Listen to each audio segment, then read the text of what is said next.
Back to news. Malkajgiri parliament స్థానంపై CM Revanth Reddy focus పెట్టారు. ఆ పార్లమెంటు నేతలతో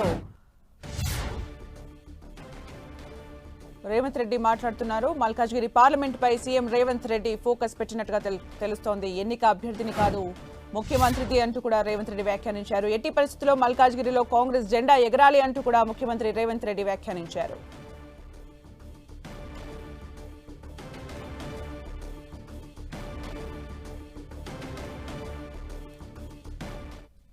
ఇక రేవంత్ రెడ్డి వ్యాఖ్యలకు సంబంధించి మరిన్ని అప్డేట్స్ మా ప్రతినిధి ప్రతాప్ అందిస్తారు. ప్రతాప్.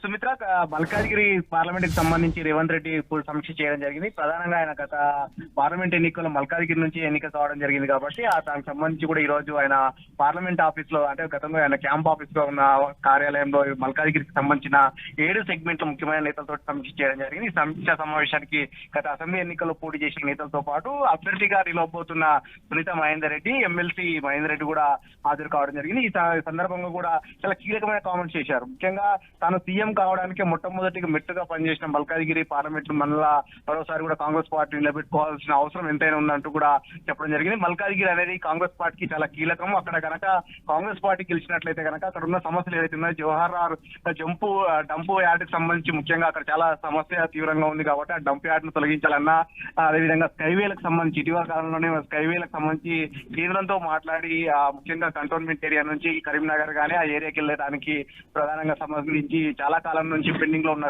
స్కైవేలకు సంబంధించి కూడా అంశాన్ని కేంద్రంతో సానుకూలంగా స్పందింపజేసుకుని అక్కడ శంకుస్థాపన కూడా చేయడం జరిగింది. కాబట్టి అదేవిధంగా మెట్రో రావాలి, ఇవన్నీ కూడా ఖచ్చితంగా అమలు కావాలంటే కనుక ఖచ్చితంగా మల్కాజ్గిరి గెలవాలనే గట్టి పట్టుదలను కూడా చెప్పడం జరిగింది. ఈ 100 రోజుల పాటు కూడా పూర్తి స్థాయిలో పాలన మీద దృష్టి పెట్టి పాలనకు సంబంధించిన అంశాలను కూడా ప్రధానంగా ప్రస్తావించడం జరిగింది. ఇప్పటి వరకు ఏమేమి పథకాలు అమలు చేశాము, ఈ 3 నెలల్లోనే 30,000 ఉద్యోగాల భర్తీ చేసిన ఘనత, ఈ అంశాలన్నిటి కూడా ప్రధానంగా ఫోకస్ చేయడం జరిగింది. అయితే ఈ అంశం ఇప్పుడు నెక్స్ట్ అంటే గత అసెంబ్లీ ఎన్నికల్లో చూసినట్లయితే రేవంత్ రెడ్డి ప్రాతినిధ్యం వహించినప్పటికీ మల్కాజ్గిరి పార్లమెంట్ పరిధిలో ఒక్కొక్క అసెంబ్లీ కూడా కాంగ్రెస్ పార్టీ గెలవలేకపోయింది. కాబట్టి ఈసారి మాత్రం ఖచ్చితంగా అలాంటి తప్పిదాలు జరగకుండా పూర్తి స్థాయిలో అందరూ కూడా కష్టపడి కాంగ్రెస్ పార్టీని గెలిపించే ప్రయత్నం చేయాలంటూ కూడా వారికి అందరూ సూచించారు. పోలింగ్ బూత్ల వారీగా కూడా ఏవైతే ఉన్నాయో వాటికి అన్నింటిని విభజన చేసుకొని సమీక్ష చేసుకోవాలని కూడా చెప్పడం జరిగింది. ఎక్కడికక్కడ బూత్ లెవెల్లో మీటింగ్స్ పెట్టుకొని పార్టీ స్ట్రెంత్ పైన పూర్తి స్థాయిలో ఫోకస్ పెట్టుకోవాలని కూడా చెప్పడం జరిగింది. రేపు మళ్ళీ కంటోన్మెంట్ కి సంబంధించి కూడా పార్లమెంట్ పరిధిలోనే కంటోన్మెంట్ కూడా ఉప ఎన్నిక రాబోతుంది కాబట్టి దానికి సంబంధించి కూడా సమావేశం నిర్వహించుకోవాలని చెప్పి ప్రతి నేతలంతా కూడా, నాయకులంతా కూడా ఖచ్చితంగా కలిసికట్టుగా పనిచేయడంతో పాటు బస్తీ బాటాలు కూడా ఏర్పాటు చేసుకోవాలి. ప్రతి ఒక్కరు కూడా చెప్పండి ప్రతాప్. అంటే మల్కాజ్గిరి క్యాంపెయిన్ మోడల్ ఏదైతే ఉందో అది రాష్ట్రం అంతా ఉండాలి అని చెప్తున్నారు. ముఖ్యంగా మల్కాజ్గిరిలో ఎలాంటి వ్యూహాలతో కాంగ్రెస్ ముందుకెళ్తోంది?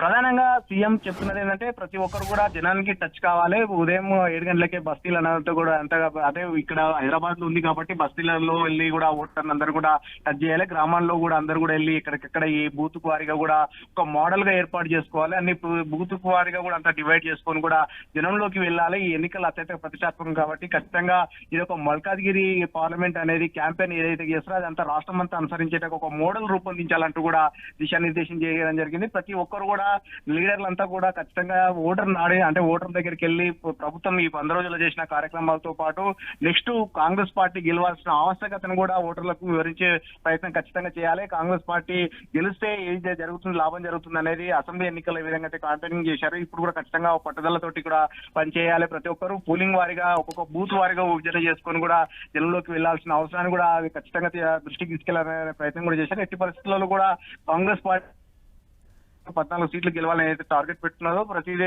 కూడా గెలవాలని ఒక ఫిక్స్ గా చేస్తున్న పరిస్థితి. ముఖ్యంగా మల్కాజ్గిరి అనేది చాలా ఇంపార్టెంట్ కూడా చెప్పవచ్చు. ముఖ్యంగా గత ఎన్నికల్లో మల్కాజ్గిరి నుంచి సీఎం రేవంత్ రెడ్డి గెలుపొందారు కాబట్టి ఇప్పుడు కూడా ప్రతిష్టాత్మకంగా తీసుకుంది. ఈ ఎన్నిక ఖచ్చితంగా గెలవాలనే పట్టుదలతోటి ఉంది. అందులో భాగంగానే ఇప్పుడు ప్రత్యేకంగా దానికి సంబంధించి కూడా ఫోకస్ పెట్టిన పరిస్థితి. వాస్తవానికి మల్కాజ్గిరి పార్లమెంట్ ఇన్ఛార్జి బాధ్యత మంత్రి తుమ్మల నాగేశ్వరరావు ఉన్నప్పుడు కూడా దీన్ని మళ్ళీ పూర్తి స్థాయిలో సీఎం రేవంత్ రెడ్డి ఫోకస్ పెట్టిన పరిస్థితి ఉంది. అందరూ ఆ పార్లమెంట్ సెగ్మెంట్ పరిధిలో ఉన్న ముఖ్యమైన నేతలందరూ కూడా తన క్యాంప్ కార్యాలయానికి పిలిపించుకొని ఆఫీస్ కు పిలిపించుకొని మాట్లాడిన పరిస్థితి. ఇక్కడ ఉన్న పరిస్థితులను కానీ ప్రణాళికబద్ధంగా చేయాల్సిన ప్రచారానికి సంబంధించి వ్యూహాలన్నింటి కూడా నేతలకంతా వివరించే ప్రయత్నం చేశారు. ఇప్పటి వరకు ప్రభుత్వం చేసిన 100 రోజుల పరిపాలనతో పాటు పార్టీ ఖచ్చితంగా గెలవాల్సిన ఆవశ్యకతను ఇప్పటి వరకు, అంటే ముఖ్యంగా స్కైవేల్ గానీ, మెట్రో గానీ, జవహర్ డంపు యార్డు షిఫ్ట్ చేయడం కానీ అక్కడ ఉన్న సమస్యలు వీటన్నిటి కూడా పరిష్కారం అంటే ఖచ్చితంగా కాంగ్రెస్ పార్టీ గెలవాల్సిన అవసరం ఉంటుంది. ఎంపీ ఒకరు ఎమ్మెల్యే ఒకరు ఉన్నట్లయితే కనుక అభివృద్ధికి సంబంధించి కూడా ఇబ్బందులు అయ్యే అవకాశం ఉంటుంది. కాబట్టి కోఆర్డినేషన్ మిస్ కాకుండా ఉండాలంటే పార్లమెంట్ సభ్యుడికి కూడా కాంగ్రెస్ పార్టీ గెలవాల్సిన ఆవశ్యకతను ప్రతి ఓటరు కూడా తెలియజేసే ప్రయత్నం చేయాలి. మొత్తం మీద కాంగ్రెస్ పార్టీ ఏదైతే మల్కాజిగిరిలో అనుసరిస్తున్న ప్రచారం అనేది ఈ 40 రోజులకు సంబంధించిన 2 months సంబంధించి కూడా మిగతా పార్లమెంట్ లో అనుసరించే విధంగా ఒక మోడల్ ను రూపొందించాలని కూడా నేతలకు దిశానిర్దేశం చేయడం జరిగింది. Thank you Pratap for the updates.